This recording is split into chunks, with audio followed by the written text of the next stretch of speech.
There is a particular quality to the light at the end of things. Not darkness. Not yet. Something subtler than that. The way a fire looks in the last hour before it goes out. Still burning, still warm, still casting its familiar glow across the walls, but changed somehow. Quieter. As if the fire itself knows something that the room do. Ease not. This is how Asgard looked in its last age. The great realm of the gods had not fallen. The walls of the divine city still stood, as they had always stood, vast and pale and catching the light of a sun that had not yet been swallowed. The hall of Gladsheim was still there, its roof of silver still throwing its reflection across the courtyard below. The meadows of Adavol were still green. The rivers still ran cold and clear from the mountains at the edges of the realm, and the sound of them was the same sound they had always made, a long, low murmuring, like something recounting a very old story to itself. But something had changed. It was difficult to say precisely what. The gods themselves could not have told you, if you had asked them. They would have looked at you for a moment with those ancient, half-distracted eyes, and then looked away again, back toward whatever distant thing they had been looking at before you spoke. There was more silence in Asgard now. The great halls, which had ents rung with the sound of feasting and argument, and the particular noise that immortal beings make when they are gathered together with nothing pressing to do. Those halls were quieter now. Not empty, just quiet. The gods were still there. Odin still sat upon his high seat, Hlithshalf, looking out across all 9 worlds with his one a maning eye. Thor still slept his heavy, dreamless sleep in the halls of Bilskirnir, his red beard spread across his chest, his great hammer Mjolnir lying on the floor beside him, the way other men lay their boots by the door. Frey still rode his golden boar through the fields at the edges of Vanaheim when the mood took him, and the boar bristles still lit the path ahead of them, gold in the grey of the early morning. And yet, Odin's ravens, Hugin and Munin, Thought and Memory, had begun to return from their daily flights across the world with something different in their manner.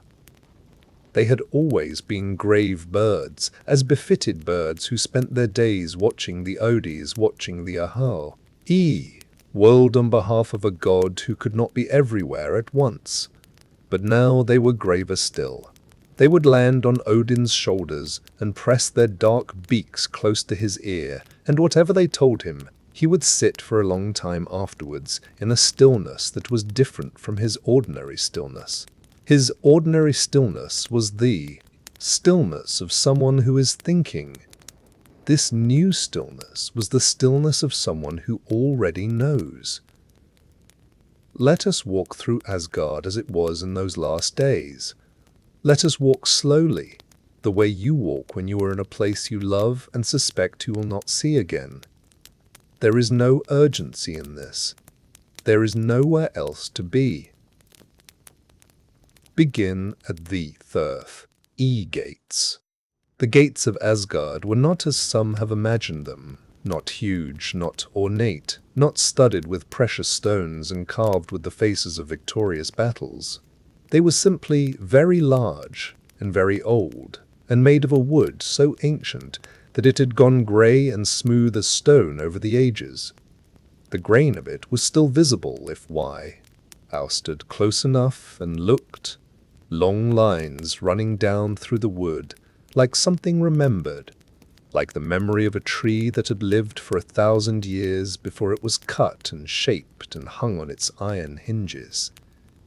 The hinges never creaked. Nothing in Asgard had ever needed oiling. Beyond the gates, the road that ran through the Bess, heart of the divine city, was paved with a stone that caught the light differently at different hours. In the early morning, it was the color of water. By midday, it was almost white. In the evenings, it went the color of old bone, pale and faintly warm, and the shadows that fell across it were long and blue and moved slowly as the sun moved. Ved. That road had been walked by gods for longer than the world of men had existed. It showed nowhere. It simply continued to be what it had always been, smooth and broad, and leading from the gate toward the great hall at the center of everything, Valhalla, the great hall of the slain. 540 doors, wide enough that 800 warriors could walk abreast through each one. A roof thatched with shields, their polished faces catching the light and throwing it back in long overlapping gleams. Spears for rafters. The great hall stood at the end of its road, the way a mountain stands at the end of a valley, simply there, immovably there, as if it, had not been built so much as found. Inside, the fires were lower than usual. The Einherjar, the great host of warriors chosen from the honored dead of all the ages of men, were there, as they always were. They filled the hall from end to end in the way that only very large numbers of people can fill a space, making it feel full without. Making it feel crowded. Many of them were sleeping. Others were talking, quietly, in the manner of men who have run out of new things to say to one another, and have settled into the comfortable repetition of old things. A few were sharpening weapons that would never need sharpening, because the habit of sharpening is deeply ingrained in the kind of men who end up in Valhalla. None of them knew what the ravens had brought back, but they felt it, in the way that warriors always feel things before they are told. A certain tension in the air, like the air before a storm when there is no cloud yet in the sky. A certain quality to the silence of the hall that was different from its usual silence. They felt it, and they said nothing, because warriors who have been in Valhalla long enough understand that some things are better felt quietly than spoken about loudly. A slight shift moved from the hall outward toward the edges of Asgard. Let us leave the hall and walk outward toward the places at the edges, the realm where fewer gods go, and the world feels older. To the east of Valhalla, past the meadows and the long rows of ash trees that marked the boundary of the cultivated land, there was a place where the ground changed character. It became rougher, less tended. The grass grew longer there, and moved in the wind in a way that the water grass of the meadows did not. A slow, continuous rippling, like the surface of a lake. Strange flowers grew in that grass.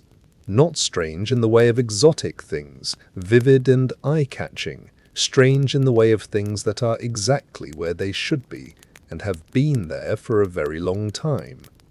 Grey-white flowers, thin-stemmed, visible at first, that you would notice only once you had been sitting in that grass for a while, and your eyes had stopped rushing past things and started actually seeing them. This was the kind of place that Odin came to think, in the times when even his high seat felt too exposed, too much at the center of things. He would come.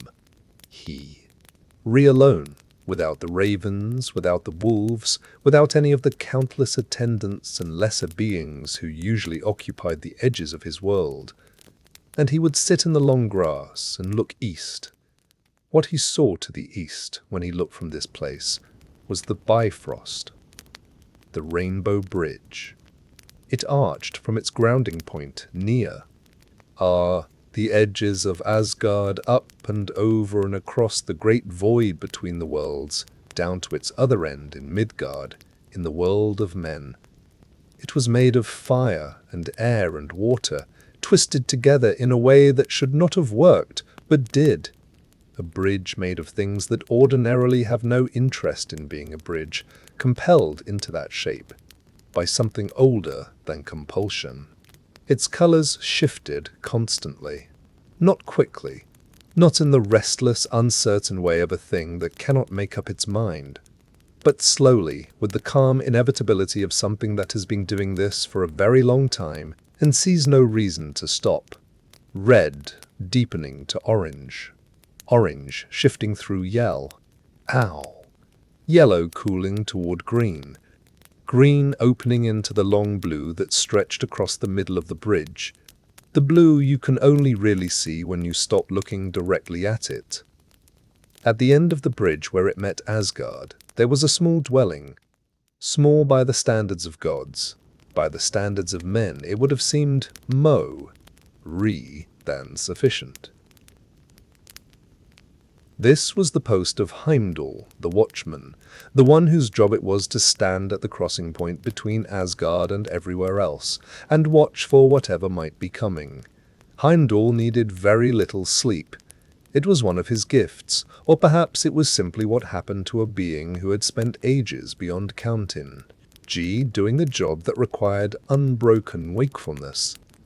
He stood at his post now, as he had always stood there, his eyes moving slowly across the great distances that lay between the realms, his breathing slow and even, the horn Galahorn lying on the stone beside him. The horn that, when it was blown, would be heard in all 9 worlds. He had not blown it yet. Odin knew more than anyone. This had always been true. He had given an eye for wisdom, had hung on the world tree for 9 days and 9 nights for the knowledge of the runes, had drunk from the well of Mimir, the well of memory, the well that held within its dark water everything that had ever happened, and everything that was yet to come, and the price of that drink had been, in its way, everything. Knowledge of that kind is not comfortable to carry. He knew what the ravens had told him, not because what they told him was new, but because it confirmed something he had known for a very long time. A date, or not quite a date, more an approach. Way you know winter is coming, not because you can see it, but because of the particular quality of the light in the late afternoons, the way the shadows fall at a different angle, the way the birds have begun to gather in the trees in groups that feel deliberate. You cannot say it has arrived, but you know that it is close. Ragnarök was close. He sat on Hlithsgelf now, his one eye moving slowly across the worlds laid out below him like a map. No, not like a map, because a map is a representation of a thing, and what Odin saw from his high seat was the thing itself, all 9 worlds arranged in their great pattern around the central trunk of Yggdrasil, the world tree, which was itself alive and very old and aware, in the way that very old living things are sometimes aware of what was coming. Yggdrasil, the great ash tree at the center of everything. Its roots reached into 3 wells, the Well of Urdr, where the Norns sat and wove the fates of all beings, the Well of Mimir, deep with memory and Dom, and the 3rd root reaching down into Niflheim, the world of ice and mist, where it was gnawed eternally by the dragon Nihurg, who had been gnawing at it since long before men had appeared in the world, and would gnaw at it until the very end. The tree endured this. It had always endured this. It would not always endure it. Even Odin could see, if he looked closely, if he turned his eye toward that root, that the gnawing had changed in character. Nithurg worked with a new intensity, not urgency.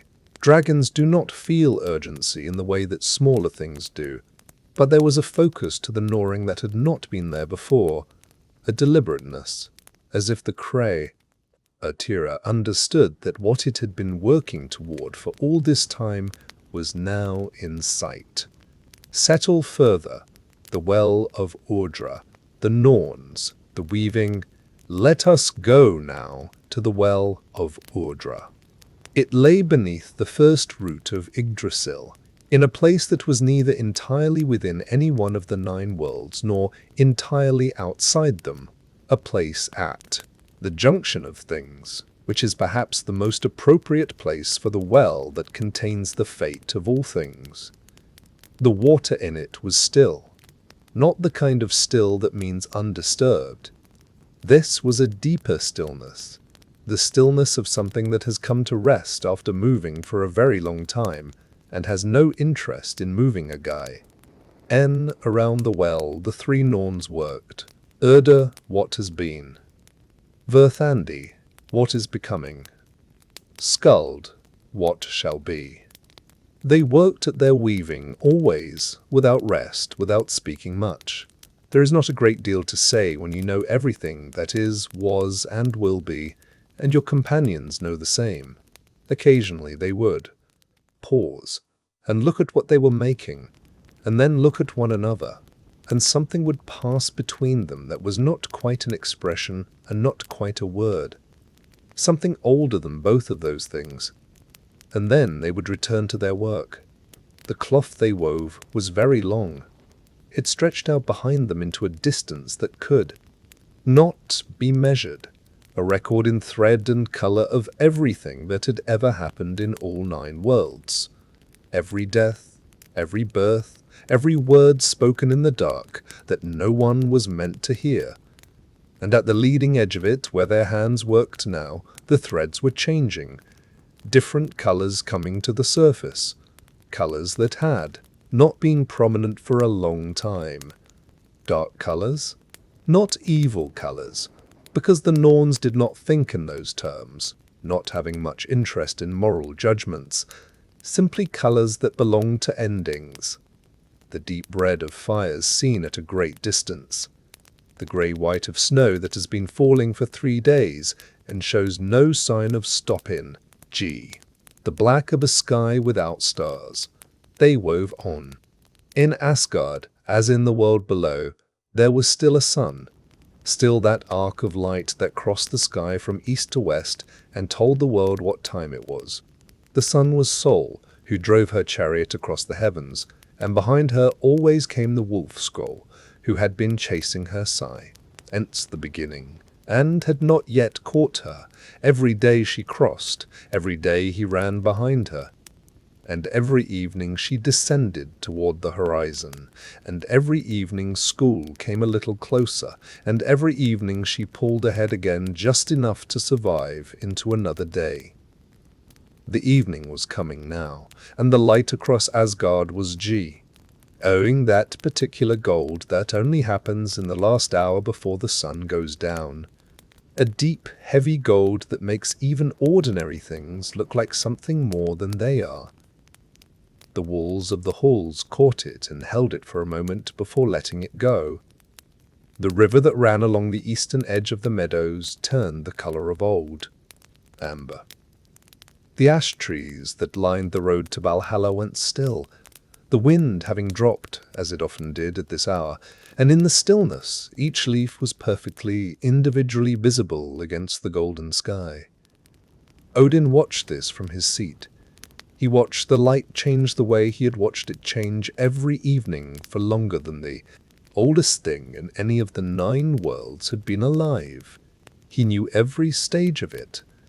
He could have described in perfect order exactly what would happen to the light in the next half hour, how it would deepen and then cool, how the gold would give way to something softer and more ambiguous, how the shadows would lengthen past any reasonable length and then simply merge with the coming dark. He watched it anyway. There is something in old gods, perhaps in all old things, that continues to attend to the ordinary details of the world with great care, even when, or perhaps especially when, extraordinary things are approaching. The smaller the thing, the more worth noticing. It. The more familiar the thing, the more worthy of attention. The evening light in Asgard was the most familiar thing Odin knew, and he watched it now with something that looked from a distance very much like love. Below him, in the courtyard of the great hall, 2 of the younger gods were walking together in the way of people who have nothing particular to do and are glad of each other's company. They were talking, not about anything important from what Odin could see, which was everything, but talking in that easy way that is more about the fact of talking than the content of it. One of them laughed at something the other said, and the sound of it rose up to W. Ere Odin sat, small and clear in the evening air. He sat with that sound for a moment after it had gone. The ravens came back as they always did at evening, and landed on his shoulders and tucked their heads briefly against his neck in a gesture that was the closest they came to tenderness, and then sat quietly, looking out at the same view he was looking at. Hugin on his right shoulder, Munin on his left, thought and memory accompanying him as they always had, as they would for as long as there was anything left for him to think about and remember. He did not ask them what they had seen that day. He already knew. The light continued to change. The gold went out. Of it, slowly, the way warmth goes out of a stone that has been lying in the sun. Not all at once, but by degrees, each degree so small as to be almost imperceptible, until at some point you notice that the stone is cool and you cannot say exactly when it changed. The first stars appeared. In the Norse understanding, the stars were Spar, Parques from Muspelheim, the world of fire, the southernmost of all the realms, flung long ago into the dome of the sky by the first gods and fixed there, to give some light to the long northern nights. They were very old, those stars. They had been burning since before the first man had looked up and noticed them, and they would burn, moss, tea of them, for most of their number, until the end of things. They appeared now in ones and twos, as they always did at the beginning of an evening in Asgard, cautiously, as if testing whether the dark was ready for them yet. Then more of them, as the dark deepened and they grew more confident. Then all of them, scattered across the sky in their ancient and familiar patterns. The same patterns that the people of Midgard knew from below, the same patterns that sailors used to find their way across the sea. The fires in Valhalla burned lower. The Einherjar, most of them, were sleeping now. Sleeping the deep and untroubled sleep of the dead, who have no anxieties about tomorrow, because they have already passed through the one thing that living people dread most, and found it simply to be a door.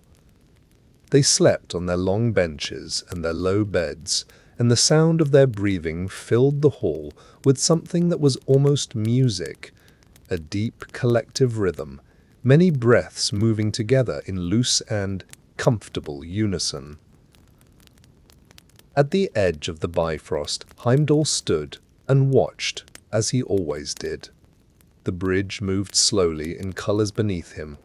His breathing was part of the night now, slow and even, measuring out the hours with the patience of someone who has been doing this for a very long time and has made his peace with it. The horn W, as beside him. He did not look at it.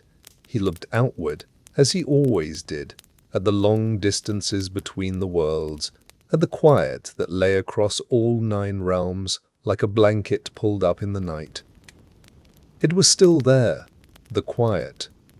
For now, Odin sat in his high seat and looked at the stars, and the ravens sat on his shoulders and cared at the stars, and none of them spoke. There was nothing to say that had not been said before, and not everything that is known needs to be spoken. Some knowledge is better carried quietly. Some things are better simply sat with in the dark under the stars in the last of the familiar evenings. The wind, which had dropped at sunset, came back now, softly, from the north where the ice was. It moved through the ash trees along the road and through the long grass in the meadow beyond the cultivated land, and it made the sound that wind has always made in the dark, which is the sound of distance, of the fact that the world extends far beyond wherever you happen to be, standing. It was a gentle sound. It had always been a gentle sound.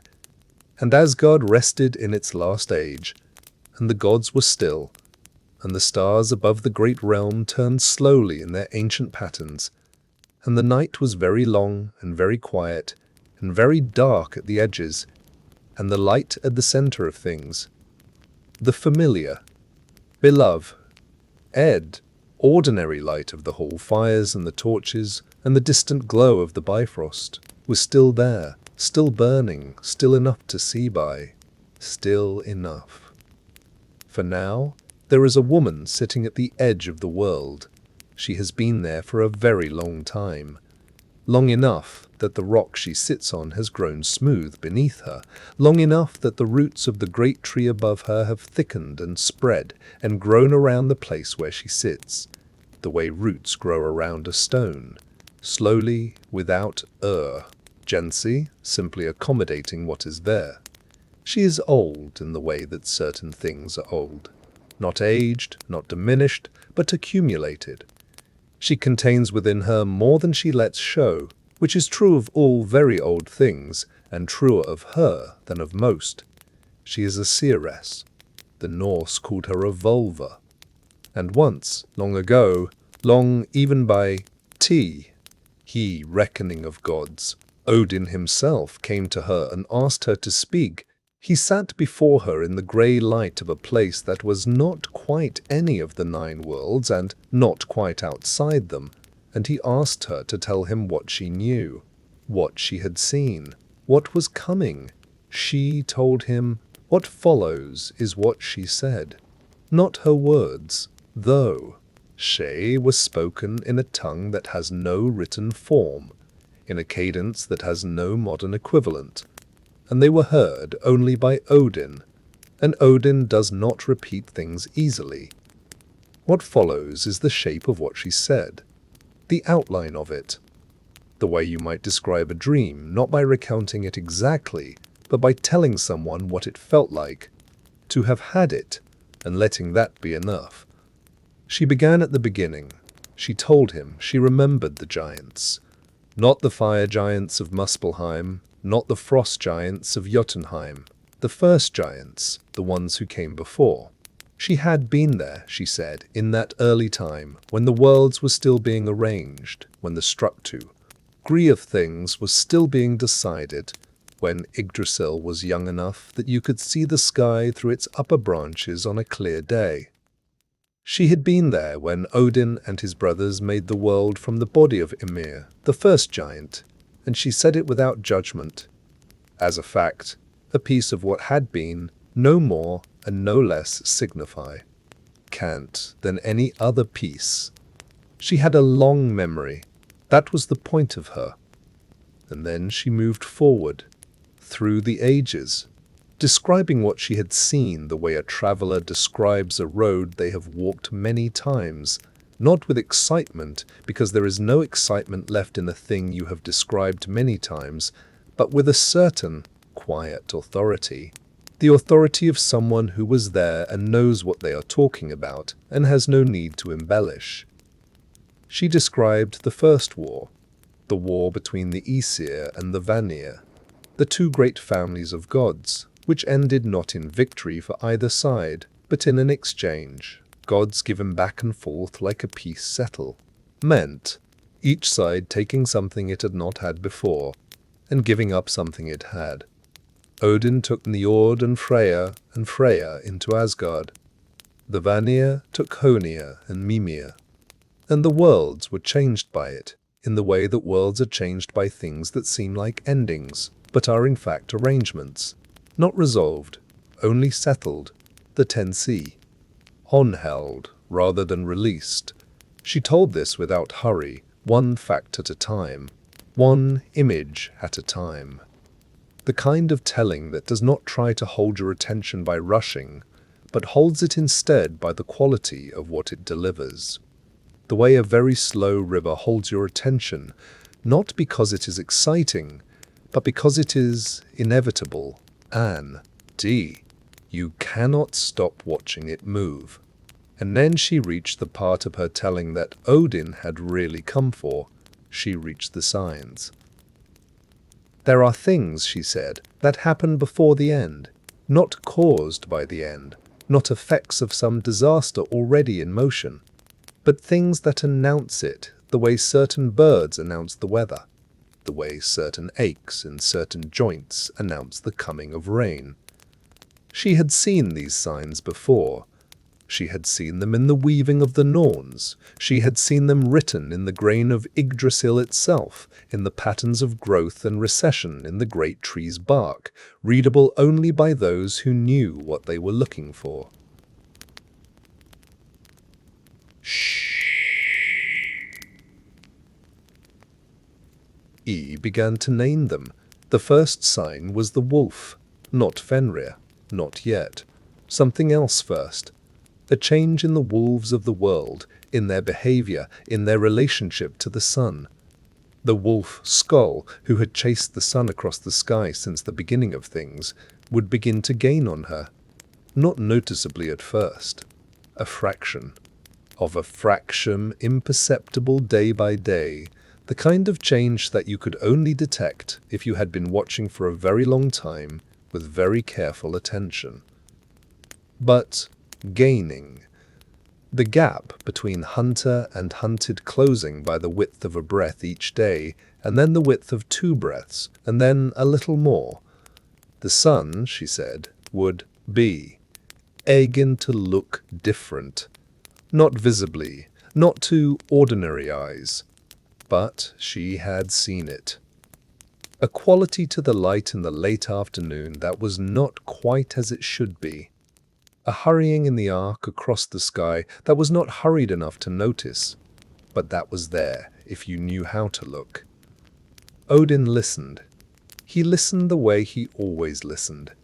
Completely, without interrupting, his one eye fixed on her face, his hands still in his lap. He had come here to hear something he already knew, because hearing something you already know from someone who also knows, it changes the texture of knowing it. It makes it real in a different way. She was making it real for him, and he let her. The second sign was the brothers. Men, she said. Mortal men in the world of Midgard would begin to turn against one another in ways that went beyond the ordinary violence of ordinary times. Brothers would find reasons to fight that had not been there before, or that had always been there but had been held in check by something else. A mere sense of what was possible, some understanding of what was permitted. And that something would begin to fail. The restraint would loosen. The understanding would fray. She described it with great sadness, the seeress, not alarm. She was beyond alarm by this point, if she had ever been capable of it. But sadness, yes. A quiet, considered sadness, the kind that comes not from surprise but from recognition. She had known this was coming. Knowing had not made it easier to see. Brother against brother, she said. Axe age, sword age, shields cloven, wind age, wolf age, before the world falls. No man will spare another. The words fell slowly, one by one, into the silence. K between them. The third sign was in the sky. The stars, she said, would begin to fall. Not dramatically, not all at once, not in a spectacle, but one here and one there, and the patterns they had always made in the dark above the world would begin to have gaps in them, the way an old mosaic develops gaps when individual pieces arc loose and fall. And for a long time the overall image remains visible, but there is a hollowness to it, a sense of something missing that you feel before you can name it. She had seen this in her vision. She had seen the sky above Midgard on a night near the end, and she had counted the stars, and there were fewer of them than there should have been. And the people below did not notice, because people rarely count stars, but they felt it.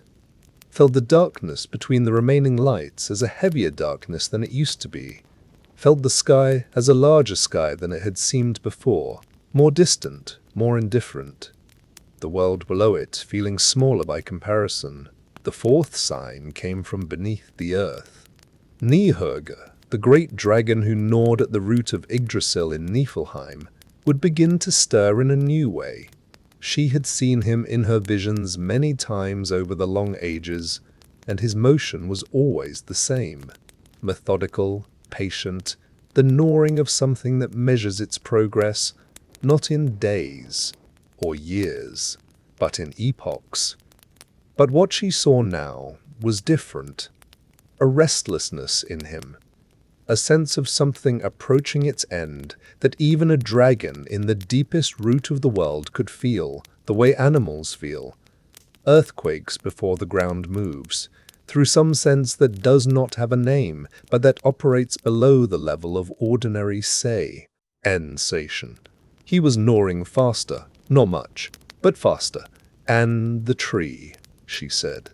The great tree, the one that holds all things together, the one that has stood since before men existed, and has survived everything that has happened in all 9 worlds. The tree could feel it too. She had placed her hand on its bark in her vision. This woman who had been old since before the oldest thing could remember, and she had felt it.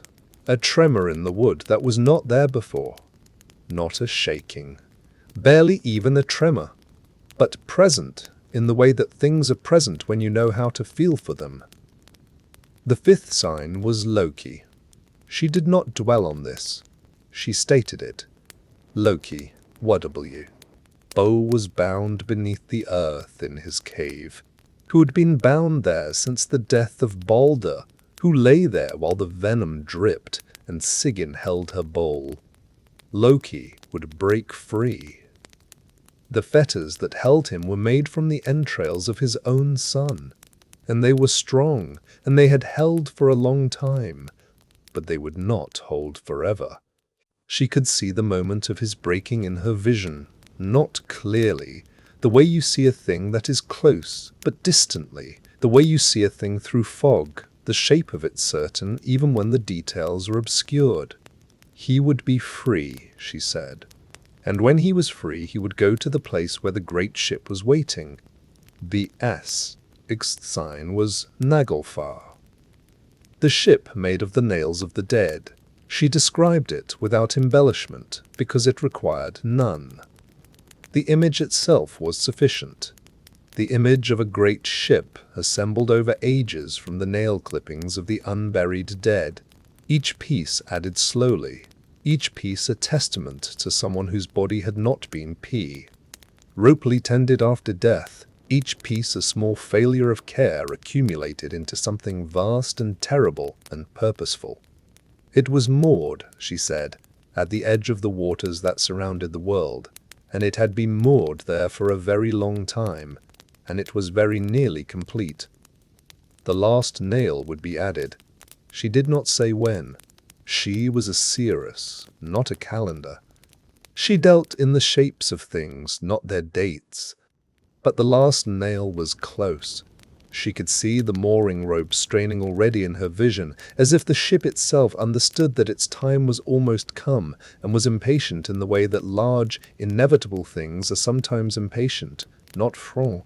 Equally, not with any sense of hurry, but with a kind of gathering, a readying, a sense of mass and purpose beginning to align.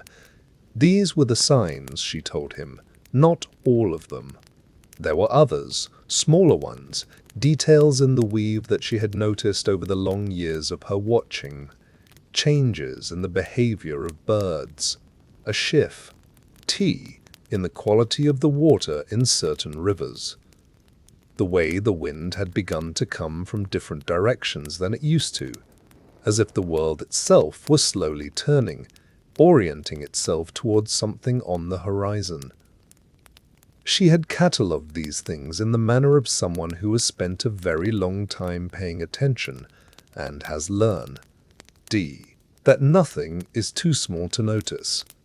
But these were the main ones, the ones that mattered, the ones that Odin needed to hear, He sat with them for a long time after she finished speaking.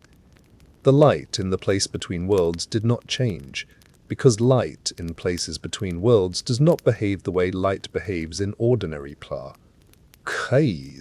It simply is, neither brightening nor dimming, holding itself steady at a level that is enough to see by, without being enough to feel warm by. He sat in it and turned the signs over in his mind, one by one, examining them the way you examine stones. You have picked up on a shoreline, looking at each face, feeling the weight, setting each one down before picking up the next. He already knew all of this, of course. That was not why he had come. He had come because knowing a thing alone is one kind of knowing, and knowing it with another witness is a different kind of knowing. And he was the kind of being who understood the difference and valued the second kind on certain occasions. He had come to have the shape of what was coming confirmed by someone who had also seen it. He had come to make it real, in a way that it had not quite been real before. She had done that for him. He thanked her. She did not reply. She was already looking at something that was not in the room with them, something at a great distance, something that required her full attention, which had nothing to do with him and everything to do with what was coming for all of them. He left her there, at the edge of the world, where she had always been and would remain until the edges of the world ceased to exist. And he rode back toward Asgard through a sky that looked the same as it always had, the same colors, the same distances, the same ravens circling at the edges of his vision, checking that the world was as it should be, reporting back to him in their low and private language. But he looked at it differently now, not with new eyes. His eye was very old, and had seen too much to be really knew about anything, but with a sharpened attention, the attention of someone who has been reminded of what they are looking at, who has been given back the knowledge that the familiar things are not permanent, that the colors in the sky above Asgard are the colors of a particular moment in time, that this moment, like all moments, has a before and an after, and that the after, in this case, is not like other afters. He rode back, and the ravens flew beside him, and the sky above was very wide and very still, and the light was the light of an afternoon in a world that still existed, and he let himself feel the weight of that, the particular, unrepeatable it of a world that still exists. As he rode through it toward the great hall where the fires were burning, and the Einherjar were at their long tables, and the sound of voices carried out across the courtyard in the way that the sounds of inhabited places carry, without purpose, without direction, simply present, simply the proof that something was still here, still warm, still alive in the manner of things that have not yet reached their ending. He dismounted at the gates. He stood for a moment before going in, his hand on the old grey wood of the gate, feeling the grain of it beneath his palm. Those long lines running through the wood, that memory of a tree, the hall, that record of years spent growing toward the light. He stood and felt it, and the ravens settled on his shoulders, and the courtyard was quiet around him, and the sky above was the same sky it had always been. For now he went inside, and the doors of Valhalla closed behind him slowly, without sound, as they always did, as they always done, as they would do until the day they did not close, because there was nothing left to close against, no outside left to keep at bay, no distinction remaining between the warmth within and the cold without. But that day had not come yet, and the fires were burning, and for now, that was enough.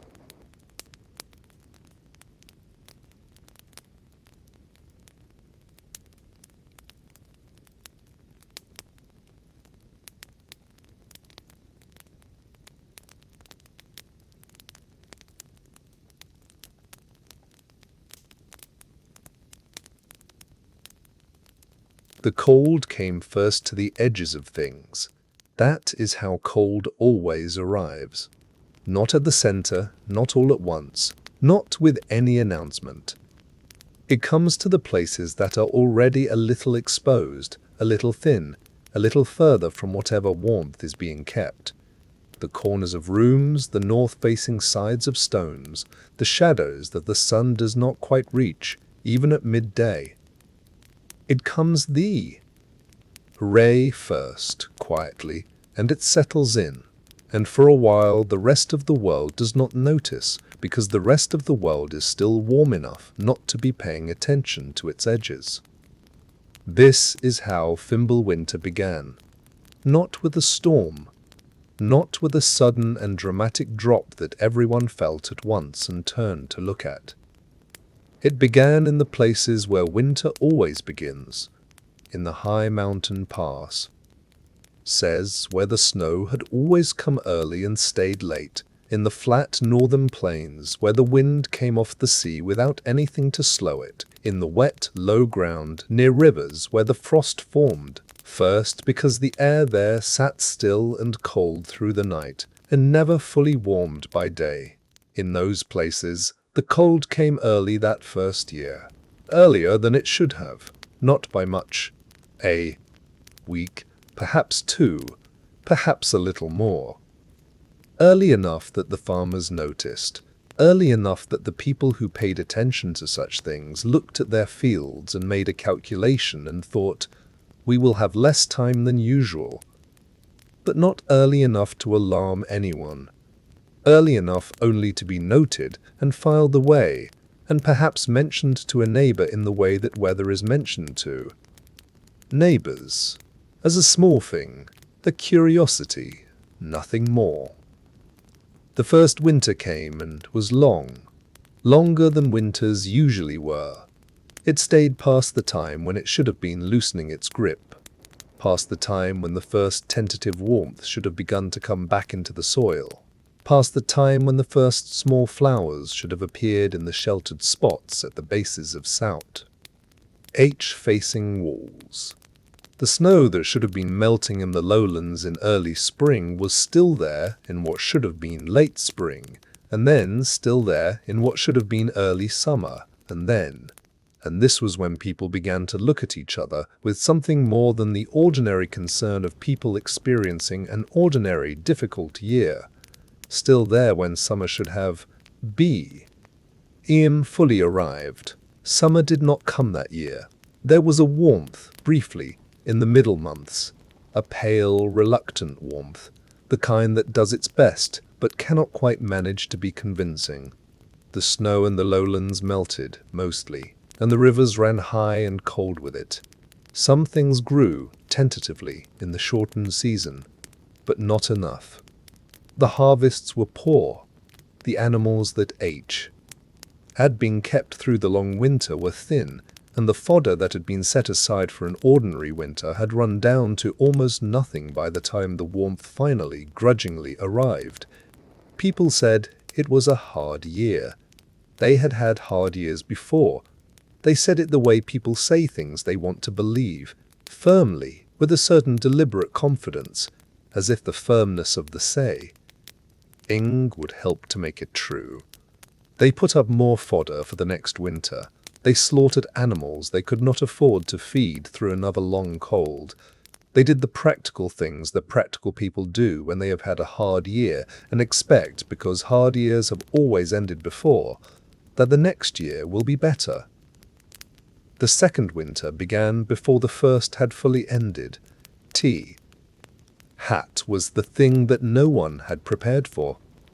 Not intellectually. Not really. They had known in the abstract that the winters were running long. They had made adjustments. But the adjustments assumed that there would be a summer between, a real summer, a proper summer, a summer long enough to replenish what had been used. What came instead was a shoulder of warmth, a few months that were then winter without being anything that could honestly be called summer, and then the cold again. returning with the confidence of something that knows it is expected and has no interest in making a gracious entrance. The second winter was harder than the first. The fodder ran out early. The livestock, already thin from the previous year, began to die. Not dramatically, not all at once. Ot in numbers that made you feel the scale of it immediately. One here, two there, found in the mornings lying in the corners of the enclosures where they had gone to be still. The farmers would find them and stand for a moment looking at them, and then do what needed to be done, and then go inside, and the loss would sit with them through the day in the way that losses sit with practical people.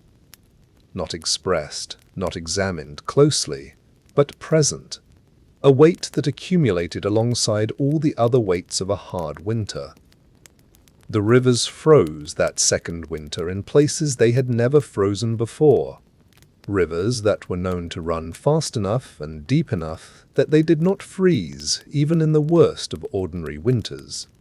Those rivers, in the deepest part of that second winter, slowed and thickened and finally stilled, and the ice that formed on them was a different kind of ice from the thin, uncertain ice that sometimes formed at the edges in cold snaps. This ice was solid, old-looking somehow, the way things look when they have been cold for long enough, that the cold has become their nature rather than a condition imposed on them from outside. People crossed those rivers on foot. Here they had only ever crossed them by boat before. They did it cautiously, testing the ice with each step, listening for the sounds that ice makes when it is thinking about giving way. But it held. It held all winter, and into the spring that did not quite come, and into the summer that was barely a summer, and into the third winter. The third winter is where this story truly begins to change in character, because by the third winter, the people of Midgard had stopped saying it was a hard year. They had stopped making the kind of optimistic calculations that assume the world will return to what it was. Something had shifted in the way they understood their situation, not all at once, and not easily, because human beings are resistant to giving up the expectation of return, stunt to accepting that a change might be permanent rather than temporary. But by the third winter, enough time had passed, and enough had been lost, and the sky above them was grey enough, and the cold was settled enough, and the darkness of the short days was complete enough, that the understanding came. This was not a hard year. This was not 3 hard years. This was something else. Something else.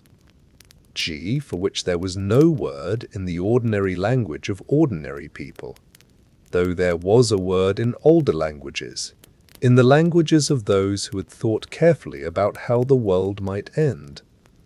And that word was Fimbulwinter, and its meaning was the winter before the last things, the winter that comes before everything changes, the cold that does not end because what comes after it is not spring, but something entirely different from spring.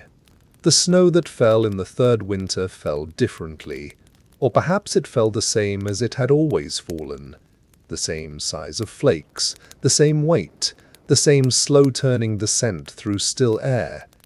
And it was only the watching that was different, the watching made different by what the watchers now understood about it. The snow fell.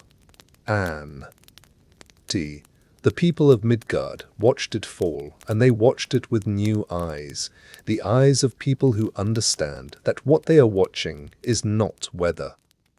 It is the shape of an ending arriving in very small increments, one flake at a time, settling silently on everything. It covered the fields first, the fields that had not produced enough in 2 summers of pale light and shortened growing seesaw. Those fields went under the snow and did not come back. The furrows that the ploughs had made in the thin autumn earth were filled in, smoothed over, and the snow lay on them flat and white and absolute, and underneath it the earth was harder than earth should be, harder than it had been in memory, hardened by 2 winters of cold that had gone too deep and not been drawn out by summer's warm, enough to follow them. The animals that were left gathered in what warmth they could find. They pressed together in the corners of enclosures, against the south-facing walls of buildings, in the places where the wind came less. Their breath made clouds in the still air, visible from a distance, these small rising columns of warmth in a world that had almost run out of warmth. They did not make much noise. The cold quieted them, as it quiets most things, drew their energy inward, narrowed them down to the bare business of continuing, of putting one moment after another with as little expenditure as possible. The people did the same. Inside the longhouses, the fires burned smaller than they used to, because the wood that fed them was running low, and the wood that was left was wet was odd, poorly seasoned, wood that burned reluctantly and gave less heat than it should.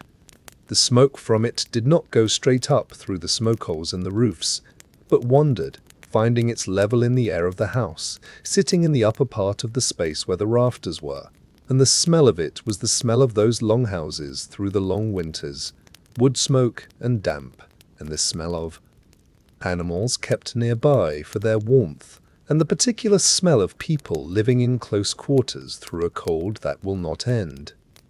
They told stories in those longhouses, around the small fires, in the smoky air, with the wind outside working at the walls and the snow settling deeper against the doors. They told the stories they had always told in winter. The stories of the gods, the stories of the gods, the stories the heroes, the stories that explained how the world was and why it was, the way it was and what it meant. They told them the way stories are told in difficult times, slowly, carefully, giving each story the full weight of its telling, not hurrying through it to get to the end because there was nothing at the end to get to that was better than the story itself. Some of those stories were about some of them new, in the way that people who have carried old stories for many generations know things, not as facts, not as certainties, but as possibilities that the stories had prepared them for. Some of them sat in the firelight and listened to the wind, and thought the thought that they had been, in some way, prepared to think, the thought that the stories had left space for. What if? This is the one the old people talked about. What if this is Fimbulwinter? They did not say it aloud, most of them. The thought was too large to say aloud in a small, warm space with people you love.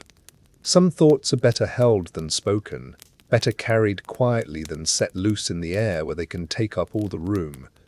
So they held it, and they tended the fire, and they tended the fire, and they told the stories. And outside the snow continued to fall. The forest changed in that third winter. The trees, the great ash and oak and pine forests that covered the hills above the farmland, the forests that had always been there, older than any farm, older than any building, older than any memory. The trees went quiet in a way that was different from their ordinary winter quiet. Trees in winter are not only resting.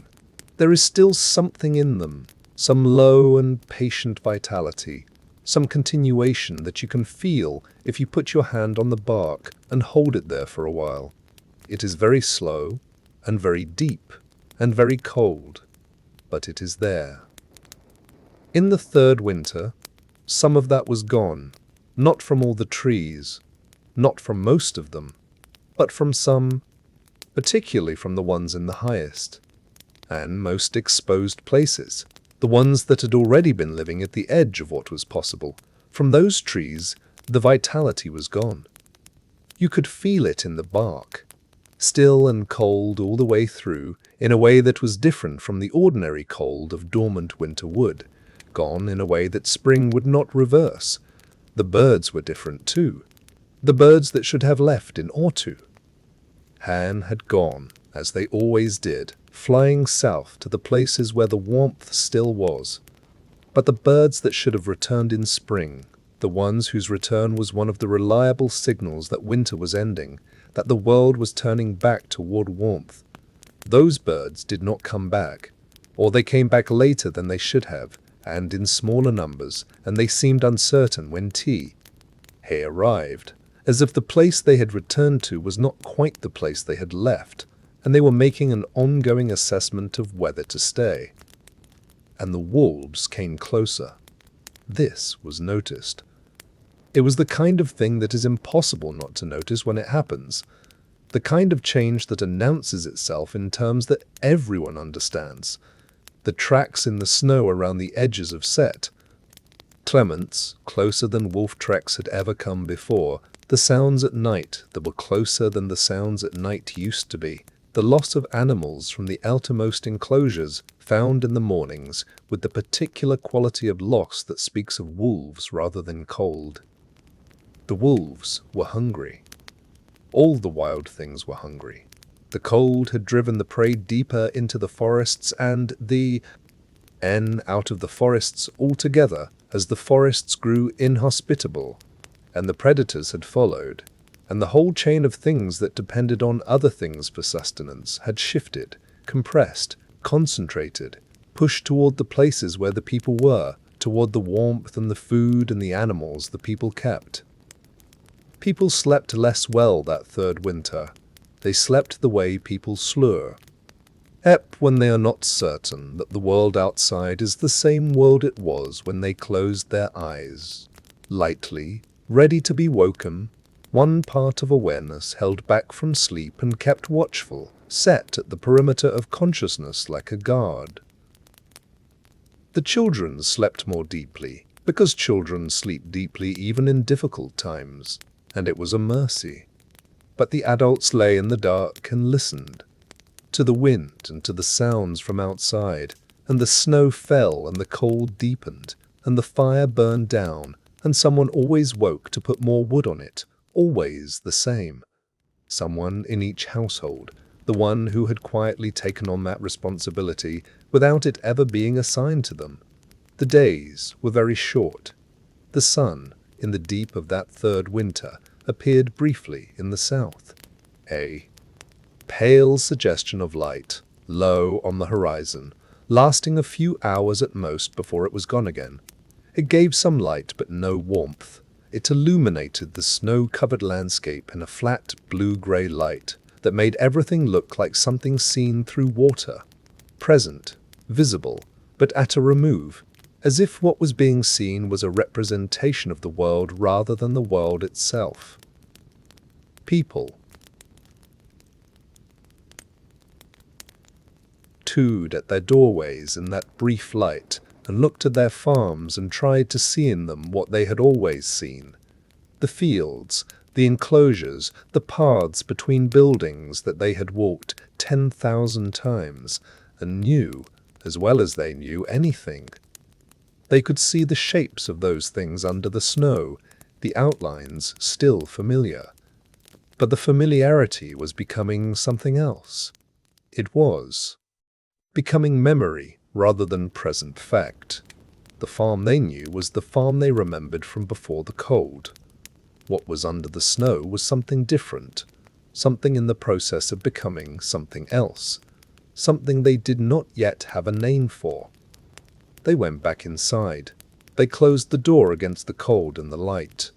They went back to the fire, and to the stories, and to the stories, and to the woe arc of keeping going.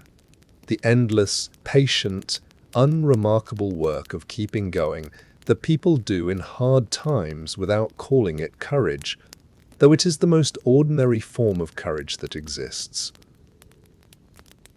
Outside, the snow fell. It fell all that third winter without stopping. Not always heavily, not always in the driving way of a storm, but without stopping. There were days when it was almost still. The flakes were small and sparse and fell so slowly they seemed to be considering each step of their descent, taking their time about it, in no hurry to join the vast accumulated whiteness below. And there were days when it came in harder, when the wind pushed it sideways and it hissed against the walls of buildings and packed itself into every gap and crevice it could find. But it did not stop. The world under the snow was changing, slowly, imperceptibly, the way fundamental things always change, not in dramatic moments, but in the accumulation of small moments, each one barely different from the last, each one a fraction of a degree colder, a fraction deeper. The change was happening in the soil, in the roots of things, in the places below the surface. Ere the frost had reached this winter further down than it had ever reached before, touching things that had never been cold, that had no experience of cold, that did not know how to be cold and were being made to learn. Fimbulwinter. 3 winters, the old stories said. 3 winters without a summer between them. That was the measure of it. Not the depth of the cold, not the height of the S. Now, not the length of any single night, but the simple structural fact of 3 winters with no summer intervening. The summers were the thing. The summers were what allowed everything to replenish, to rebuild, to gather back what had been spent.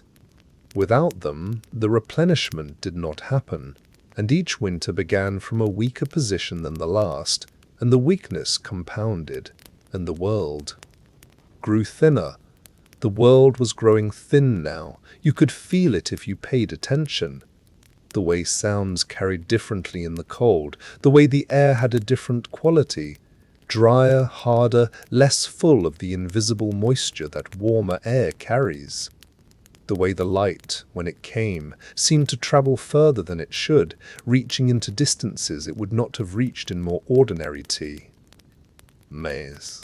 As if there was less in the world now to stop it, less density to the air, less substance to the space through which it moved. Something was going out of the world, not suddenly, not all at once, but steadily, reliably, in the way that things that are committed to their ending proceed, without drama, without hesitation, without any of the false starts and reversals that give people hope in ordinary difficult times. This was not ordinary difficulty. This was the difficulty that the old stories had always said would come. The difficulty they had described in the language of myth, because ordinary language was not equal to describing it. The nights were very long. A person lying awake in the dark of a longhouse in the deep of that 3rd winter, listening to the fire and to the bar, eating of the people sleeping nearby, and to the wind and to the snow and to the silence that sat beneath all of those sounds. A person lying awake like that had a great deal of time to think, more time than they were accustomed to, more time than was entirely comfortable. Some of them thought about the stories, some of them lay in the dark and turned the old stories over in their minds. The stories about Fimbulwinter, the stories about what came after Fimbulwinter. They turn them over the way you turn over a stone you have found, and are not sure whether you want to look at the underside of, knowing that something might be there that you did not expect and cannot unsee once seen. They turned them over slowly, and they looked at the undersides, and they found what was there, and ye held it in the dark without saying anything. What came after Fimbulwinter, the stories said, was Ragnarök. They held that in the dark, the fire burned low. Someone rose to put more wood on it, and the fire caught the new wood, slowly, reluctantly, as wet wood catches, not with the clean, bright enthusiasm of good dry wood burning, but with a smoky, considered taking hold, a gradual commitment. The new light moved across the sleeping faces and the rough walls and the low ceiling where the smoke had stained everything dark, and outside the snow continued to fall, 1 flake at a time, each one small and cold and silent, each one settling into its place in the white and featureless and growing surface of a world that was slowly running out of warmth, each one indistinguishable fur. Every other one, and each one necessary, part of the accumulated weight of what was coming, added to what was already there, patient and purposeful, in the way that things are patient and purposeful when they are part of something much larger than themselves, and know it. The cold held. The sky above Midgard offered nothing. No break in the clouds through which the sun might show itself probe. A lie. No warming front moving in from the south, no sign of the change in the air that always, in ordinary times, preceded the end of winter. The sky was the color it had been for months, a gray that was not quite white and not quite dark, a grey that committed to nothing, that offered no information about what might lie above it, whether there was a sun above it still, or whether the sun had simp. Lie given up, exhausted by the running, and let the wolf that had always been behind it finally close the gap. People did not look at the sky much that third winter. They had learned by then that looking at the sky gave nothing back. It offered no comfort and no information. It was simply there, as the cold was simply there, as the snow was simply there, present, unyielding, without interest. In what the people below it needed or hoped for. They looked instead at each other, at the faces of the people in the same house, the familiar faces made strange and new by difficulty, the way familiar things are made new when seen in an unfamiliar light. They looked at the children first, as people always look at children in difficult times, looking for the signs that the children were all right, that the children were warm enough, that the children were eating enough, that the children still had enough insulation from what was happening to allow them to sleep deeply and wake without fear. The children were all right. For now.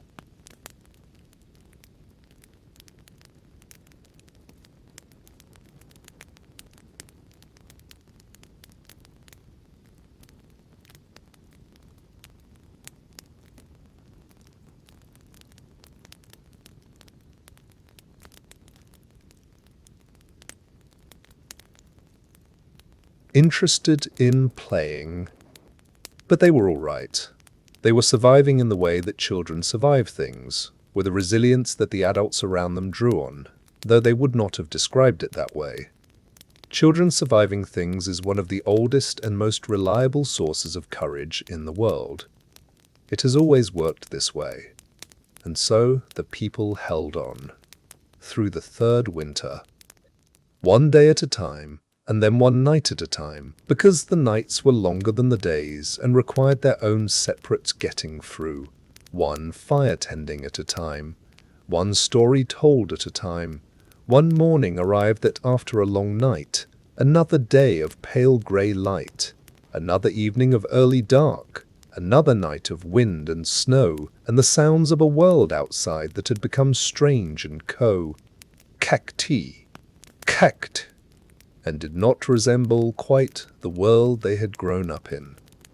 Fimbulwinter held the world, and somewhere in the roots of Yggdrasil the gnawing continued, and somewhere beneath the earth in a cave whose location was known only to those who had put him there, the chains that held Loki strained in ways they had not strained before, and somewhere at the edge of a vast, dark water, the ship, made of the nails of the dead, sat in its moorings and waited, patient as only very large and very purposeful things can be patient, for the moment when waiting would be over.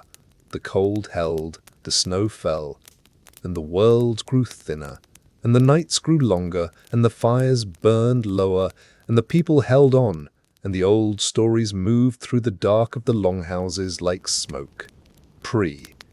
Sent everywhere, touching everything, impossible to escape, impossible to see clearly, but real, very real. And the third winter was not ending.